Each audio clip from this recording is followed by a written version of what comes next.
मत्ते 7वा अध्याय आपण काढूया वचनामध्ये.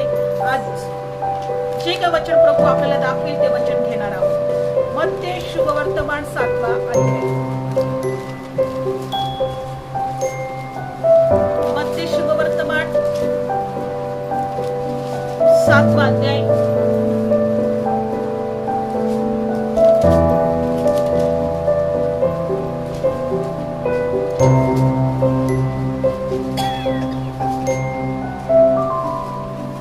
मत्ते शुभवर्तमान 7वा अध्याय. आपण वचनाकडे लक्ष लावूया. 7वं वचन, मागा म्हणजे तुम्हाला दिलं जाईल.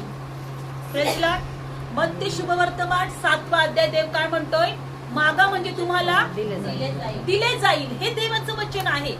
मागा तुम्हाला दिलं जाईल.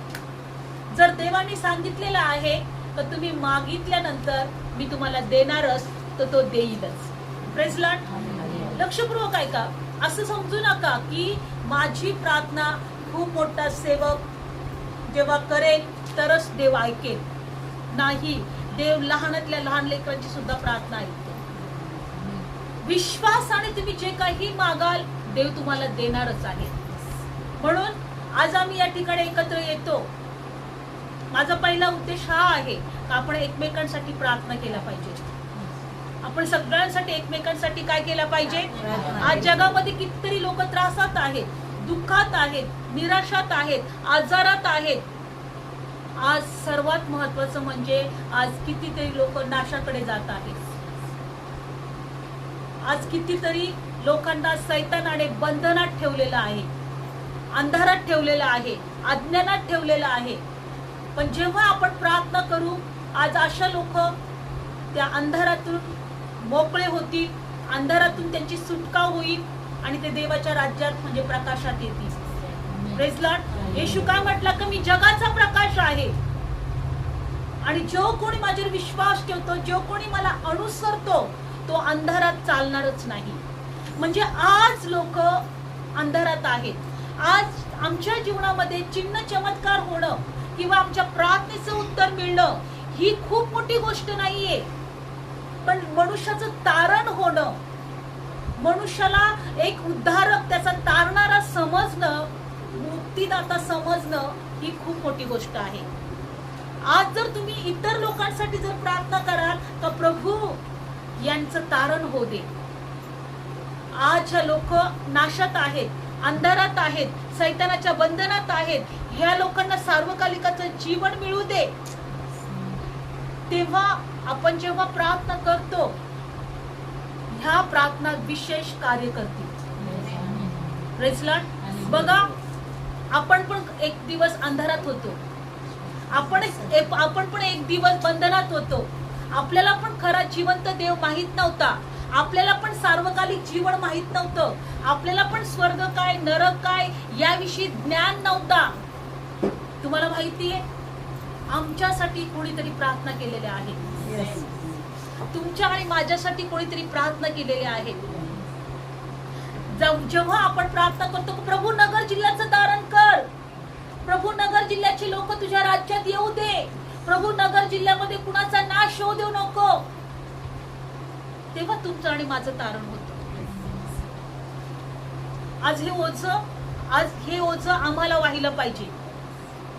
बायबल सांगतं की परमेश्वरची एकच इच्छा आहे, कुणाचाही नाश होऊ नये, तर सर्वांचं तारण व्हावं, सर्वांना सार्वकालिकाचं जीवन मिळावं. बघा, आज आपण प्रभू जर या ठिकाणी म्हणत आहे, वचन सांगत आहे की मागा तुम्हाला दिलं जाईल, तर मग देव आम्हाला हरवलेले आत्मे देणार नाही का?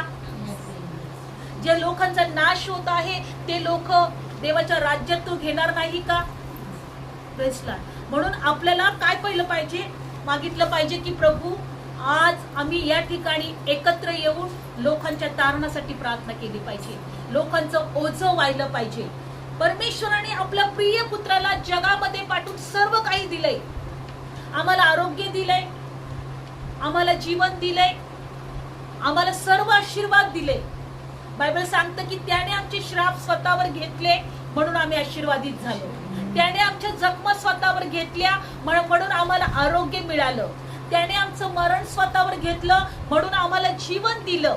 येशूला जगामध्ये पाठवून परमेश्वराने सगळं काही आम्हाला दिलंय. एकच गोष्ट आम्हाला करायचं आहे. काय करायचं आहे? हरवलेल्या आत्म्यांसाठी प्रार्थना करायची. प्रभू, आज या जगामध्ये अनेक लोकांचा नाश होत चाललाय. त्यांचं तारण कर, त्यांना जीवन मिळू दे. मागच्या आठवड्यामध्ये आपण वचन घेतलं काय? प्रत्येक लोक येशूची वाणी ऐकणार. जे अविश्वासू पण आहेत ते पण, मेलेले लोक. एक दिवस असा येणार, थडग्यातले लोक येशूची वाणी ऐकणार. कोणती लोक? मेलेले लोक येशूची वाणी ऐकणार आणि उठणार. कशासाठी? काही न्यायाच्या पुनरुत्थानासाठी, काही जीवनाच्या पुनरुत्थानासाठी. वाचायचंय तुम्हाला वचन? काढू आपण वचन. योहान शुभवर्तमान 5वा अध्यायमध्ये. योहान शुभवर्तमान 5वा अध्यायमध्ये प्रत्येक लोक, मेलेले लोक सुद्धा येशूची वाणी ऐकणार. योहान शुभवर्तमान 5वा अध्याय. काढलं सर्वांनी वचन?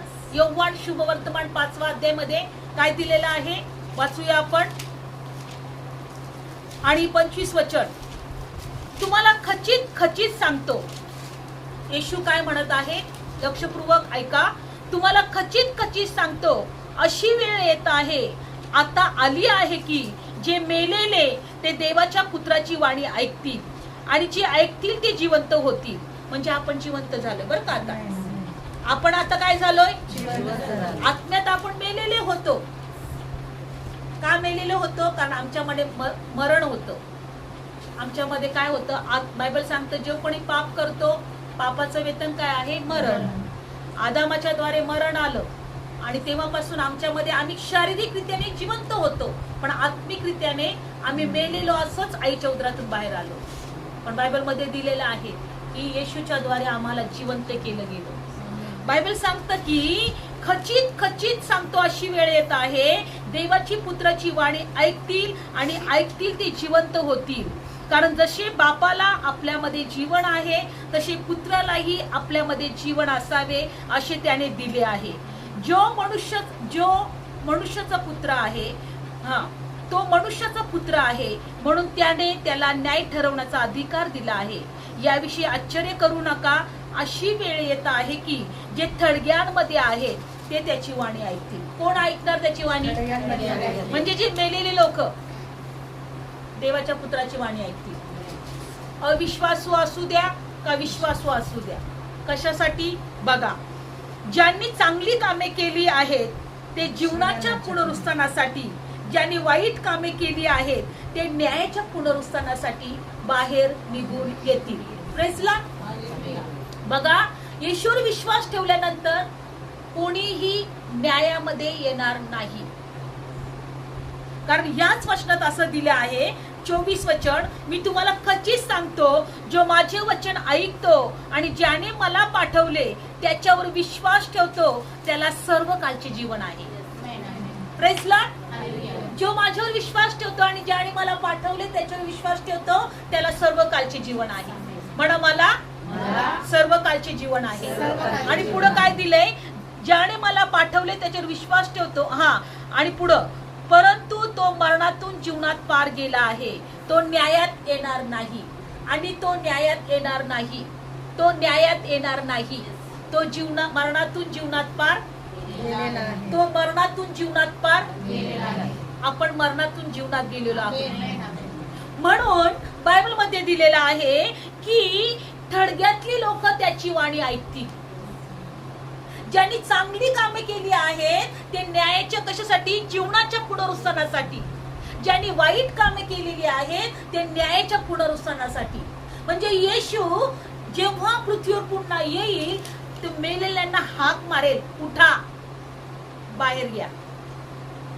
काय म्हणेल? उठा आणि बाहेर या. काही न्यायाच्या पुनरुत्थानासाठी, काही जीवनाच्या.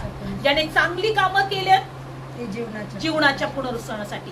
तुम्हाला जीवनाचं पुनरुत्थान मिळणार आहे. म्हणून येशू येईपर्यंत चांगलं करायला शिका, प्रार्थना करायला शिका, एकमेकांची ओझी वाहा, एकमेकांसाठी प्रार्थना करा. जितकं चांगलं जगता येईल तितकं चांगलं जगा. कारण चांगली कामं करणारे ते जीवनाच्या पुनरुत्थानासाठी उठवले जाणार. उठा, बाहेर या, तुम्हाला फळ देण्याची वेळ आलेली आहे, तुम्हाला प्रतिफळ देण्याची वेळ आली आहे. Praise Lord. पण ज्यांनी वाईट कामं केलेली आहेत ते न्यायाच्या पुनरुत्थानासाठी न्याय त्यांचा होणार आहे. विश्वास ठेवा, न्यायाचा दिवस आहे. येशू न्यायाधीश म्हणून जगात पुन्हा येणार आहे. अगोदर येशू उद्धार करण्यासाठी आला, मुक्तीदाता, जीवन देणारा म्हणून आला, पण आता न्याय करण्यासाठी न्यायाधीश म्हणून जगात येणार आहे. Praise Lord. थडग्यातली लोक त्याची वाणी ऐकणार. म्हणून जेव्हा लाजर थडग्यात होता, येशू त्याला म्हटला, लाजर बाहेर ये, आणि बाहेर आला.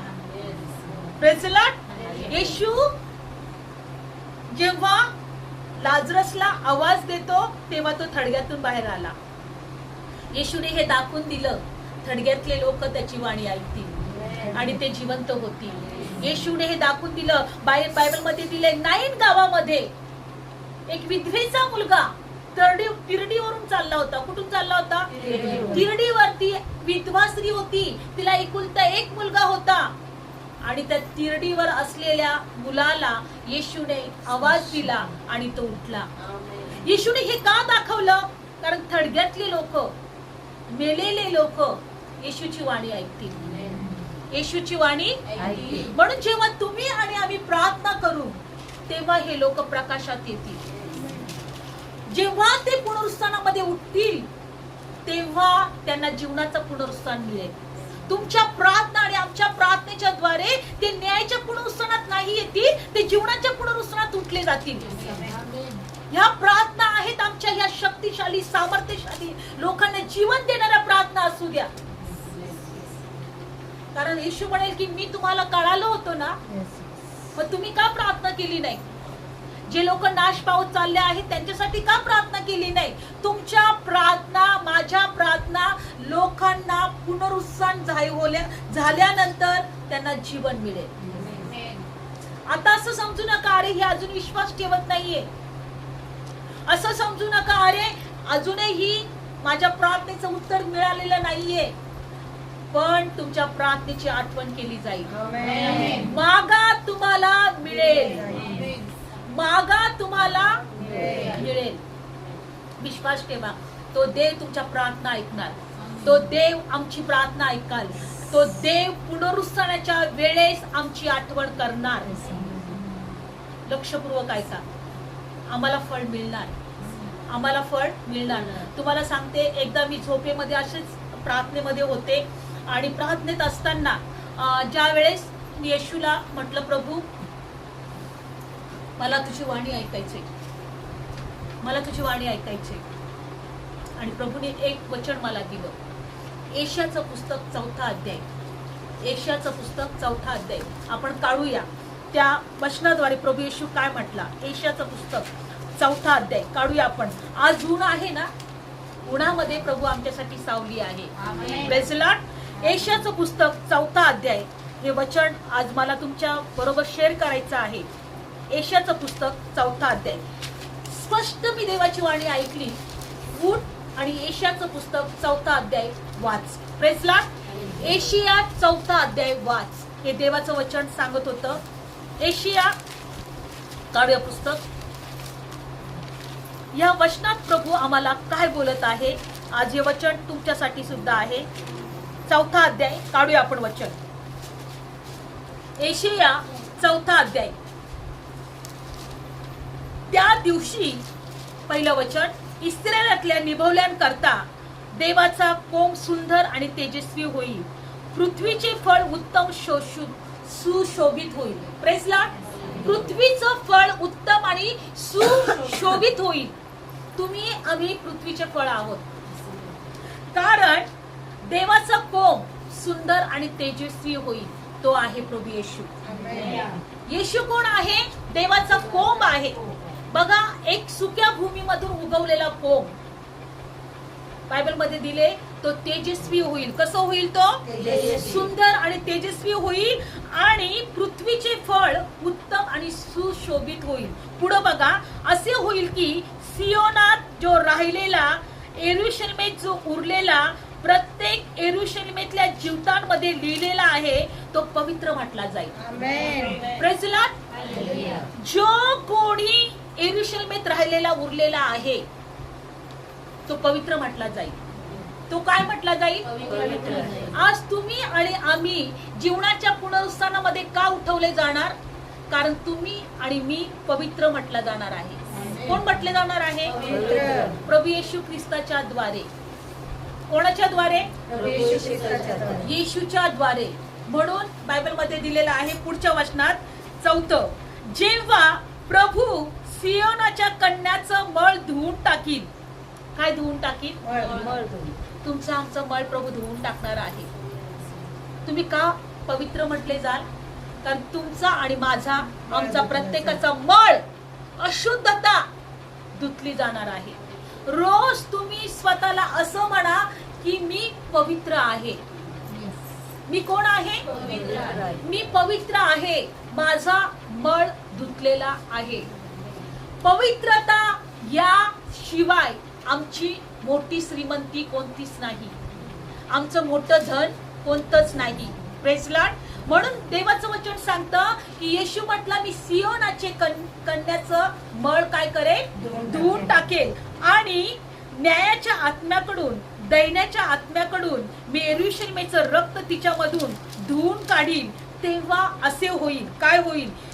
यहोवा सियोन डोंगराच्या प्रत्येक वस्तीस्थानावर, त्यांच्या सभांवर दिवसा मेघ, धूर आणि रात्री जळत्या आगळीचा प्रकाश अस्तित्वात आणील. कारण सर्व गौरवावर आच्छादन पसरण्यात येईल.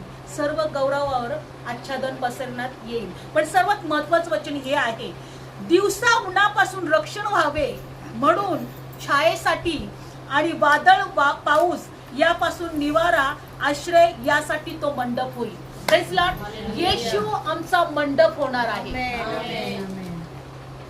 मला जेव्हा कळालं येशू आमचा मंडप आहे. कोण आहे? दिवसा उन्हामध्ये रक्षण होण्यासाठी आणि पुढच्या वचनात काय दिले? वादळ आणि पाऊस यापासून निवारा होण्यासाठी, आश्रय होण्यासाठी तो आमचा मंडप होणार आहे. काय होणार आहे? येशू आमचा काय होणार आहे? Praise the Lord. सगळ्यात मोठा आशीर्वाद आहे येशू आमचा मंडप असणं.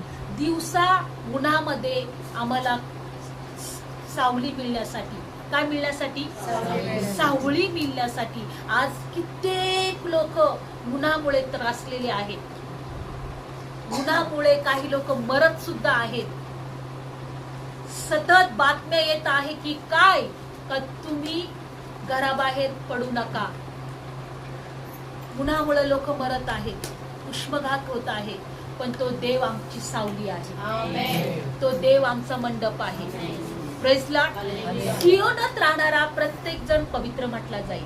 मी वचनामध्ये मला सुरुवातीला कळालं नाही का देवाला आम्हाला काय सांगायचं आहे. देव म्हणतो या ठिकाणी येणारा प्रत्येक जण जीवनाच्या पुनरुत्थानामध्ये उठला जाईल. आमेन. कारण तुम्ही त्यांच्या तारणासाठी प्रार्थना केलेली आहे.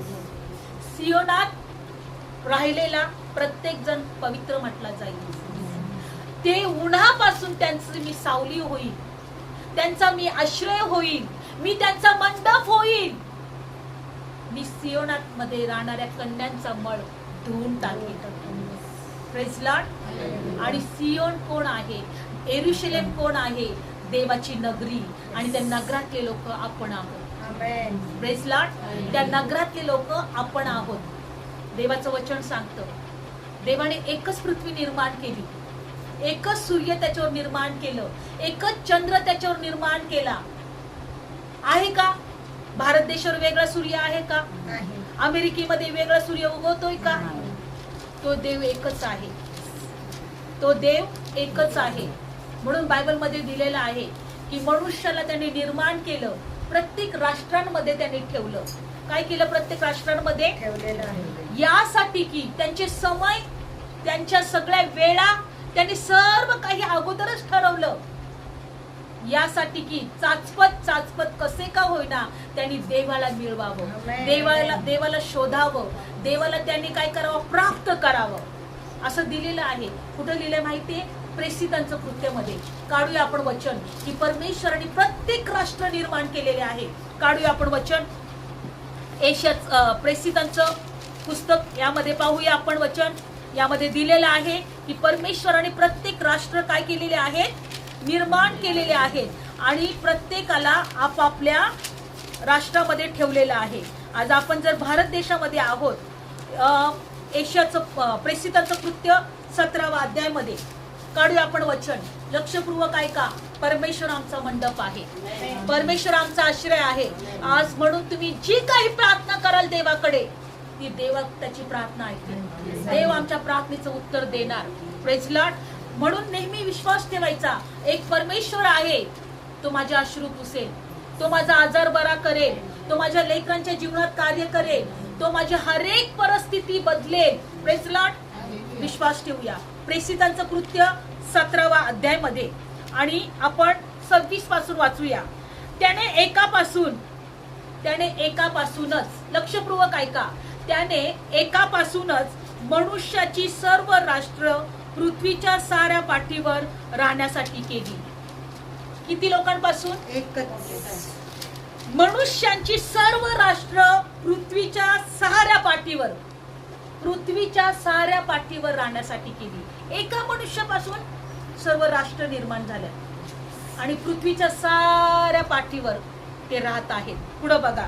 त्यांचे नेमलेले समय आणि त्यांच्या वस्तीच्या सीमा त्याने पूर्वीच ठरवून ठेवल्या आहेत. सर्व लोकांच्या काय ठरवून ठेवल्या?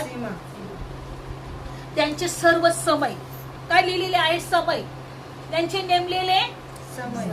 नेमलेले आणि त्यांच्या वस्तीच्या सर्व सीमा त्यांनी पूर्वीच ठरवून ठेवल्या. म्हणजे मी भारत देशामध्ये राहणार, मी महाराष्ट्रामध्ये राहणार, आम्ही अहमदनगरमध्ये राहणार, मी महाराष्ट्रामध्ये जन्म घेणार. परमेश्वराने आमच्या सीमा आणि आमचे समय पूर्वीच ठरवून ठेवलेल्या आहेत. फक्त आम्हाला परमेश्वराला ओळखता आलं पाहिजे. आम्हाला देवाला ओळखता आलं पाहिजे. बघा, आम्ही पण ज्या वेळेस येशू विश्वास ठेवणारे नव्हतो, तेव्हा आम्ही पण म्हणायचो का येशू ख्रिश्चन लोकांचा देव. येशू कोण आहे? पण देवाला धन्यवाद, आमचे आत्मिक डोळे त्यांनी उघडले. आम्ही आंधळे होतो, आम्ही येशूला पाहायला लागलो, आम्ही येशूला समजायला लागलो, आम्ही येशूला ओळखायला लागलो. येशू देवाचा पुत्र आहे, त्याची वाणी सगळे ऐकणार आहे. Praise Lord. त्याची वाणी सगळे ऐकणार, मेलेले पण आणि जिवंत पण. आणि त्या पुत्राची वाणी आमच्या कानावर आली आणि आम्ही त्याला ओळखलं आणि आम्हाला त्याने ओळखण्यासाठी ती बुद्धी दिली, समज दिली, आमचे डोळे उघडले. पण आज अनेक लोक अंधारात आहेत. त्यांना एकच माहिती आहे, येशू ख्रिश्चन लोकांचा देव आहे. पण नाही, त्याने एका मनुष्यापासून सर्व राष्ट्र निर्माण केले. त्यांच्या वस्तीच्या सीमा, त्यांची वेळ, सर्व काही त्याने अगोदरच ठरवलं. आणि पुढे बघा, यासाठी की त्यांनी देवाचा शोध करावा आणि चाचपत कसे तरी त्याने त्याला मिळवून घ्यावे. कशासाठी आम्हाला त्यांनी निर्माण केलंय? आम्ही देवाचा शोध करावा, चाचपत कसं तरी आम्ही देवाला मिळवून घ्यावे. सगळ्यात महत्वाचं आहे का देवाला मिळवणं. देव आमचा सर्वात मोठा धन आहे बरं का. Praise Lord. देव आमचा सर्वात मोठा धन आहे. ज्याच्या जवळ देव आहे त्याच्याकडे सर्व काही आहे. Praise Lord. बायबल सांगते की त्याने एका मनुष्यापासून राष्ट्र निर्माण केले. त्यांच्या वस्तीच्या सीमा त्याने आखून ठेवल्या, त्यांचे समय त्यांनी ठरवले आणि बायबल मध्ये दिले की त्यांनी चाचपत देवाला मिळवून घ्यावं. ही देवाची इच्छा आहे. पुढे काय बघा, 28. त्यांनी चाचपत कसे तरी देवाला मिळवून घ्यावे, तरी तो आपणापासून कोणा एकापासून पण दूर नाही. तो आपल्यापासून कोणा एकापासून पण दूर नाही आहे का? कोणापासून? मग आम्ही जर इथे एकत्र येतोय, तो आमच्यापासून दूर राहणार आहे का? तो आमच्यापासून दूर राहणार आहे का? देवाची एकच इच्छा आहे की मनुष्याने चाचपत कसे का होईना देवाला शोधावे.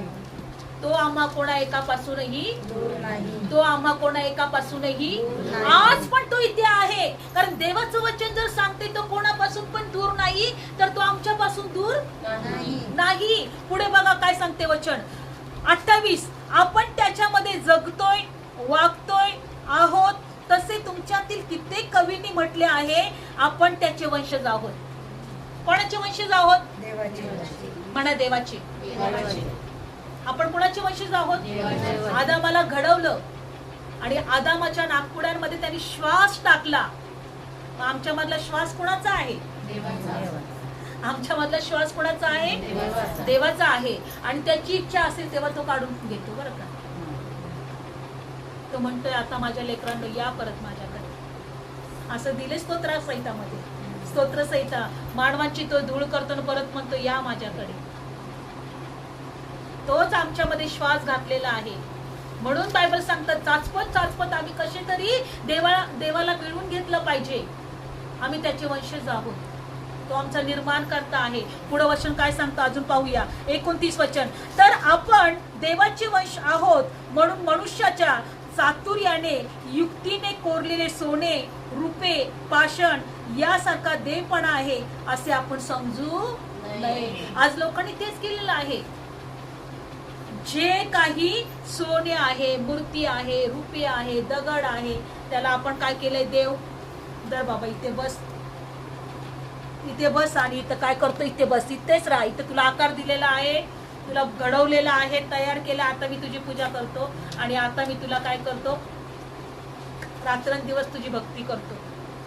बायबल सांगतं की बघा मनुष्याच्या चातुर्याने युक्तीने कोरलेले सोने, रुपे, पाषाण यासारखा देवपणा आहे असे आपण समजू नये.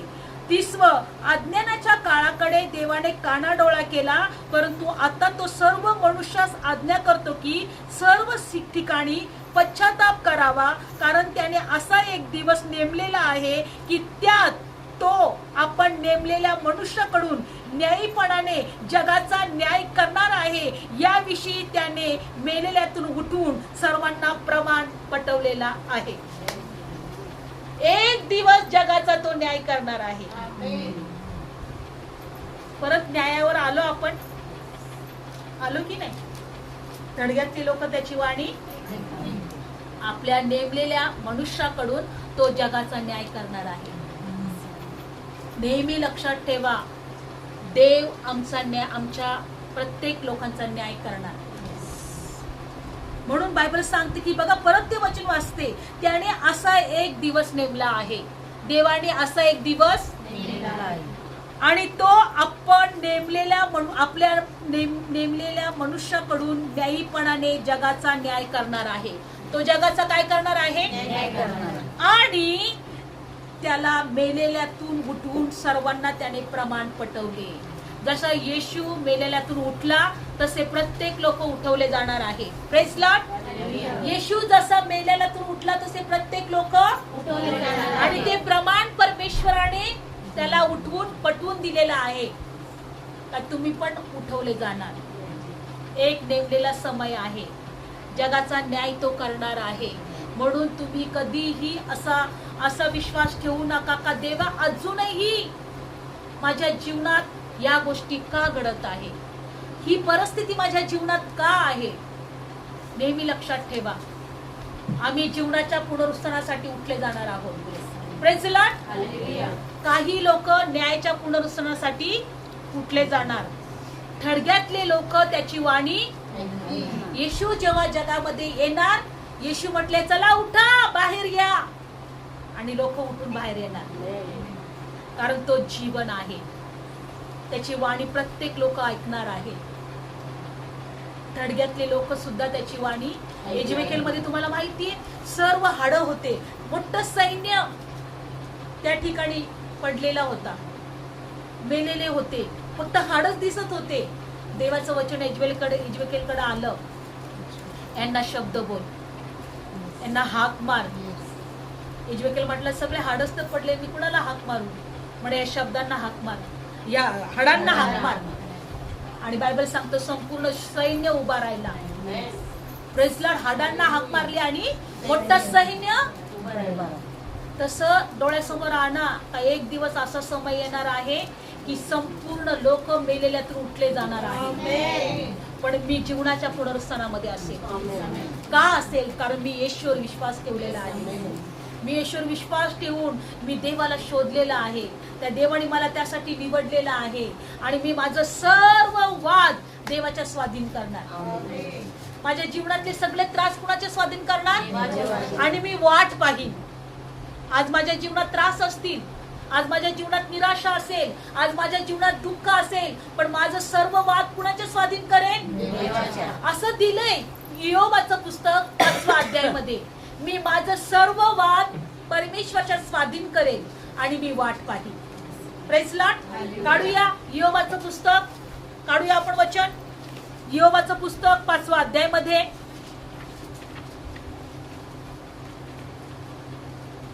योब 5वा अध्याय. काढलं वचन. योब 5वा अध्याय. धन्यवाद येशू.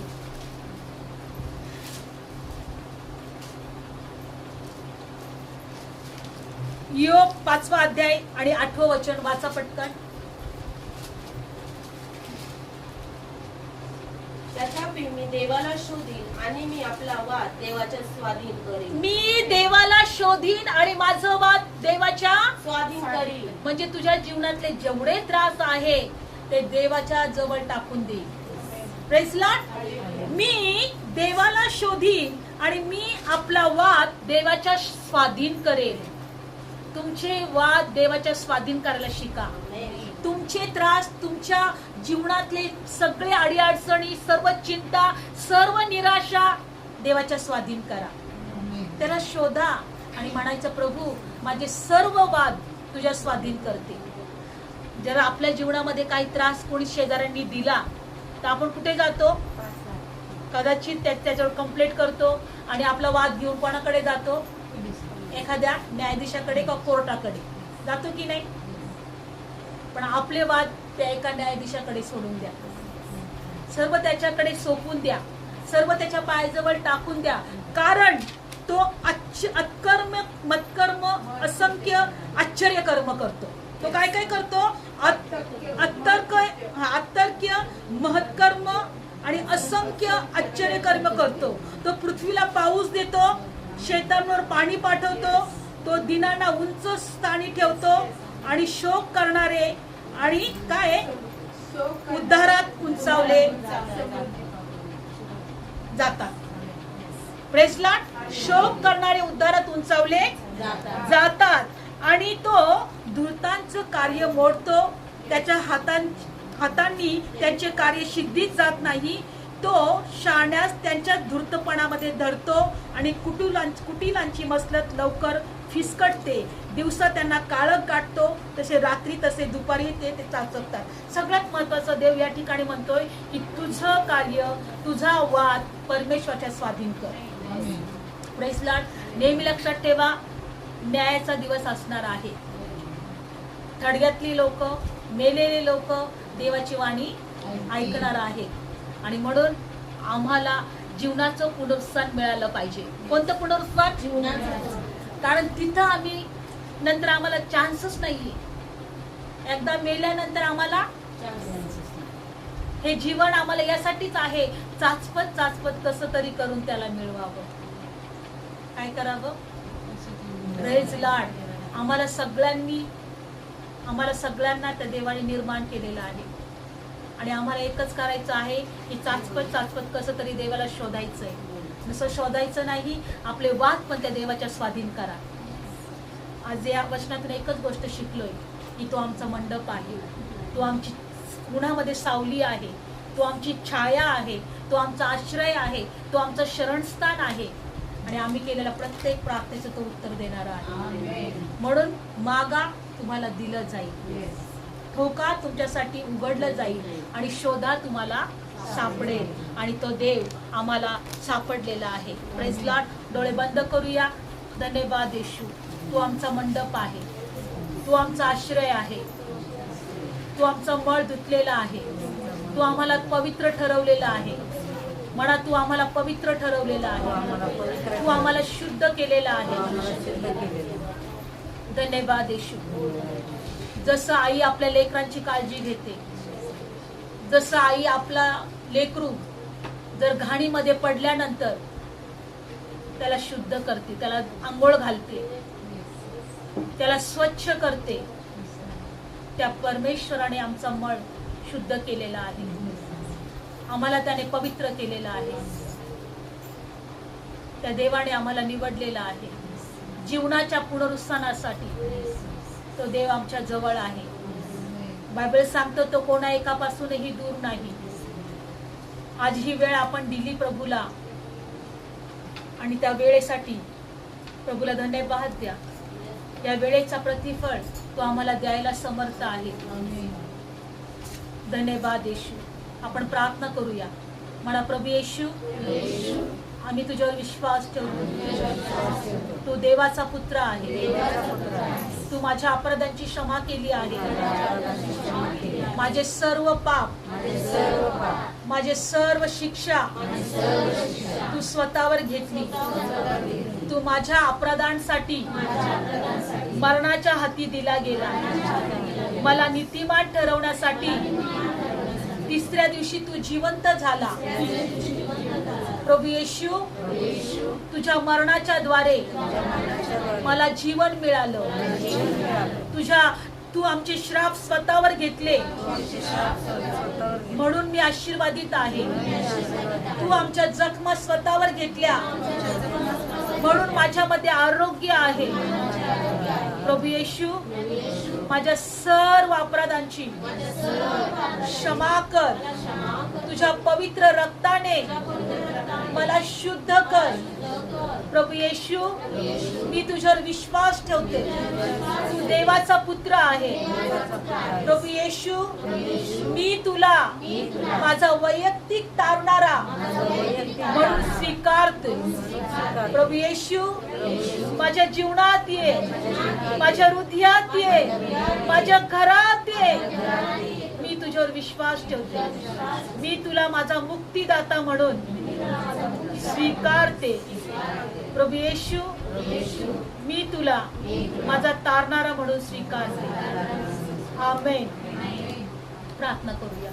दे बाप्पा, जितक्याने तुझ्यावर विश्वास ठेवला तितक्यांना तू आपलं लेकरू होण्याचा अधिकार दिलाय. आणि जे तुझी लेकरं आहेत तुझ्या स्वर्गाच्या राज्याचे वारसदार आहेत. प्रभू येशू, तू म्हटलेला आहे का तुम्ही पृथ्वीवर जे काही बांधाल स्वर्गात बांधलं जाईल. पृथ्वीवर जे काही मोकळं कराल स्वर्गात मोकळं केलं जाईल. आम्ही सर्व तो अधिकार घेतो. आज तुझ्या लेकरांच्या विरोधात जे काही सैतानाचे अटॅक, सैतानाच्या योजना, अंधकारची शक्ती, सर्व मरण, सर्व श्राप येशूच्या नावामध्ये आम्ही बांधतो, तोडतो आणि नाश करतो प्रभू. आणि स्वर्गात ते प्रभू बांधलं जाऊ दे, स्वर्गात बांधलं जाऊ दे. येशूच्या नावात परमेश्वरा, तुझ्या लेकरांमध्ये प्रभू सर्व आशीर्वाद, सुख, शांती, समृद्धी आम्ही स्वीकारतो देवा. तुझं जीवन तुझ्या लेकरांमध्ये आम्ही स्वीकारतो देवा. त्यांच्या घरात तुझे आशीर्वाद आम्ही स्वीकारतो देवा. प्रभू येशू, मोकळे केले जाऊ दे, स्वर्गातून मोकळे केले जाऊ दे. येशूच्या नावात तुझ्या आशीर्वादाच्या खिडक्या मोकळ्या केल्या जाऊ दे. आम्ही येशूच्या नावात स्वीकारतो. तुझ्या आशीर्वाद, तुझी कृपा, शांती स्वीकारतो देवा. धन्यवाद देवा.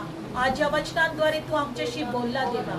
तू आमचा मंडप आहे, आश्रय आहे. तू आमची उन्हामध्ये सावली आहे, आमचं शरणस्थान आहे. तू आम्हाला पवित्र करणारा आहे. धन्यवाद येशू.